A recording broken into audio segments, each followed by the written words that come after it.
નમસ્કાર, મારું નામ કૃષ્ણા છે અને અત્યારે હું અહીંયા લોકમાન્ય તિલક ગાર્ડન છે ત્યાં આવી છું અને આ જે ગાર્ડન છે એ લાલ દરવાજા સાઈડ તમે જ્યારે જાઓ ત્યારે અહીંયા વચ્ચે આવે છે અને આ ગાર્ડન છે એ એકદમ સુંદર છે, મોટું છે અને અહીંયા ઘણા બધા વૃક્ષ છે અને અહીંયા ઉનાળામાં તમે આવો ત્યારે તમને ઘણો બધો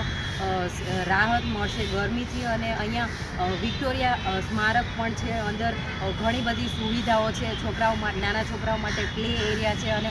બીજા લોકો જે બહારથી આવે છે એમના માટે પિકનિક એરિયા પણ છે અને નાના લેક જેવું છે અને છોકરાઓ માટે અને નાના છોકરાથી માંડીને મોટા લોકો માટે અહીંયા એકદમ સુંદર છે બેસવા માટે અને તમારા સ્વજન પરિવાર વાળા લોકો સાથે તમે આ ગાર્ડનની મુલાકાત લઈ શકો છો અને આ ગાર્ડનમાં કોઈ ચાર્જિસ નથી અને ફ્રીમાં તમે આ ગાર્ડનની મુલાકાત લઈ શકો છો. તો મળીએ નેક્સ્ટ લોકેશન અને નવી જગ્યાએ. ધન્યવાદ.